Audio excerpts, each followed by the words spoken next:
This coming Motzai Shabbos Kodesh at our Seder. Early on, within the Haggadah itself, following the Manishtana, when we're told of the famous Seder that took place in Bnei Brak, the Baal Haggadah states, Amr Rabbi Elazar ben Azariah, Harei kiven shivim shana v'lo zechisi sheti Omer Yetzias Mitzrayim v'leilos.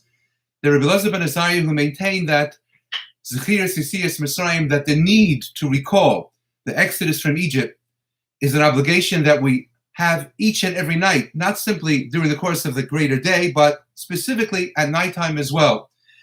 And he was unable to find a source, a makar for it, until Ben Zoma came along and explained, based upon the pasuk Laman Tiskor Yom Seischa Me'eretz Mitzrayim Kol Yamei Chayecha, all the days of your life, Yamei Chayecha Hayomim, the days of your lives refer to the day, Kol Yamei Chayecha, all the days of your life refer Haleilos, refer to the nighttime as well.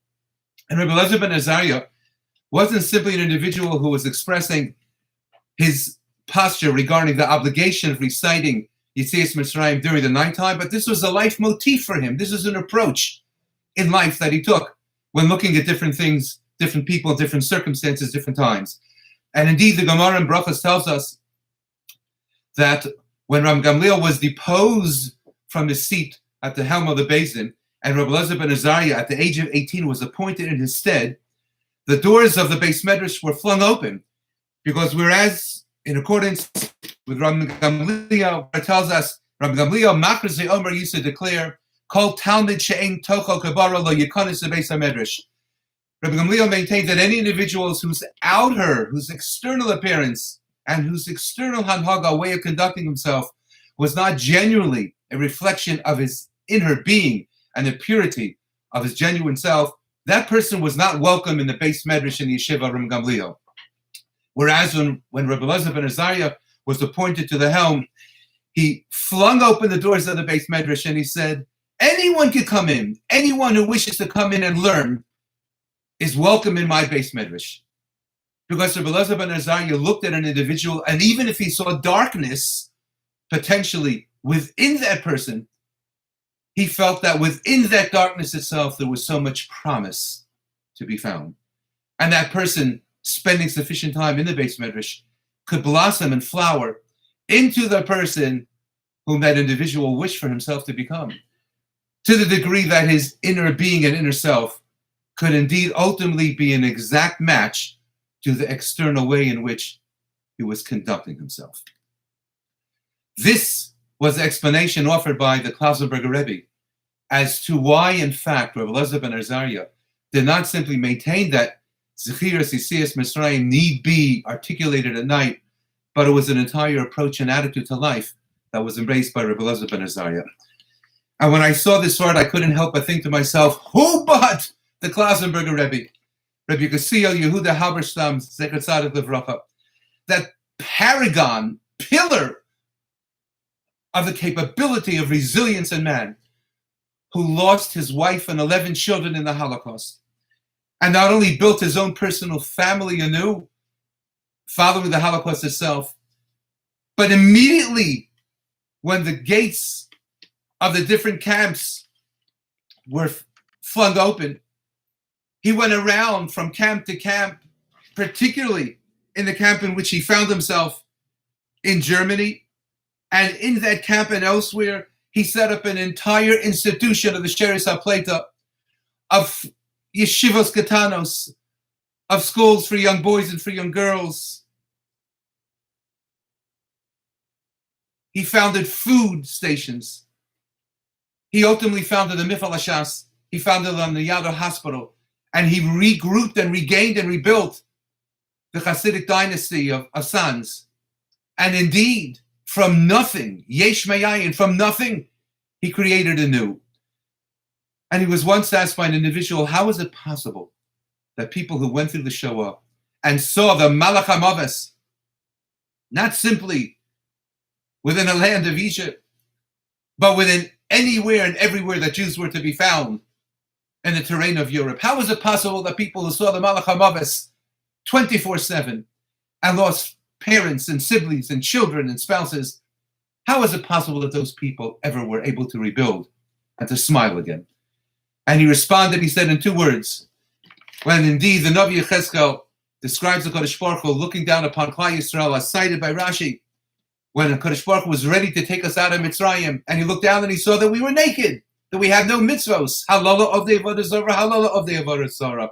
But indeed, the Navi tells us that Va'erech misposeses b'damayich.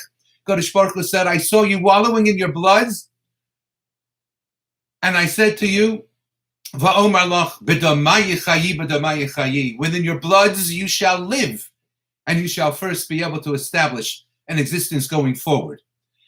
And indeed, Rashi explains that these two bloods refer to the Damila, in which the people engage of circumcising themselves, the men, on the evening of the Exodus from Mitzrayim, and as well the Dam Pesach that was placed upon the doorposts. And these two bloods combined enabled the Kodesh Baruch Hu to look down at Klal Yisrael and to state clearly and articulately that in the greatest darkness and night of Egypt, in which the Jews indeed themselves as well, not simply the Egyptians, had engaged in Avodah Zarah, but by exercising these two commands of Mila, the Dam Bris, the covenant of circumcision, and Dam Pesach, and taking the Paschal lamb, sacrificing it, slaughtering it, and placing its blood upon the lintels and the doorposts, then indeed HaKadosh Baruch Hu said, from that darkness you have indeed showed yourself to be worthy of redemption. Said the Klausenberger Rebbe, B'damayich chayi can refer to something else as well, not necessarily and solely to the dam, to the blood, but rather to the silence. That when Aharon was informed that both of his sons, his oldest sons, Nadav and Avihu, had been struck down by Kodesh Baruch Hu for having introduced Ketores, not in accordance with the Almighty's command, and his reaction was, Vayidam Aharon. He fell shtum, he fell silent, he was quiet. Said the Klausenberger Rebbe, at times in life, when we as people, when we as human beings understandably have so much to roar about, to fling up our hands, and to say, Rabbanu Shalom, why? How? Wherefore? Where is there precedence for that which we have experienced, for that which you have imposed upon us?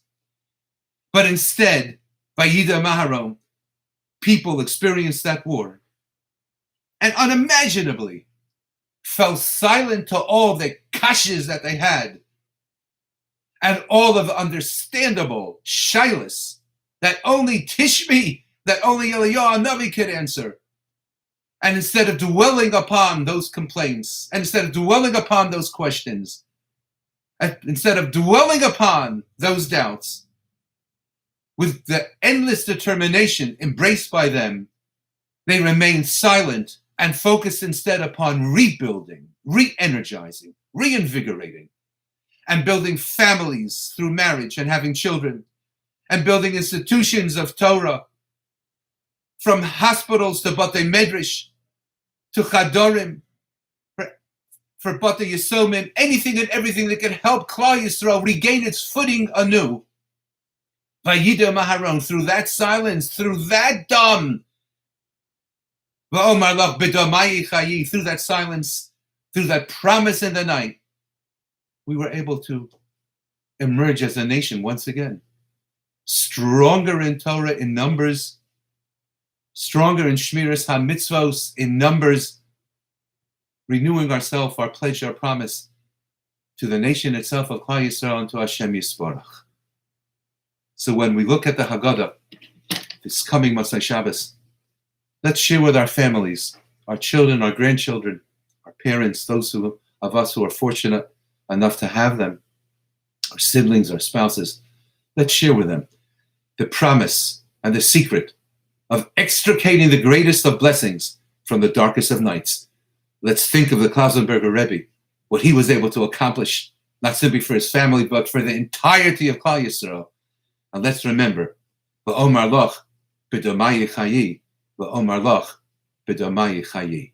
Have a wonderful kosher and zis and Pesach, a Chag kosher sameach to all.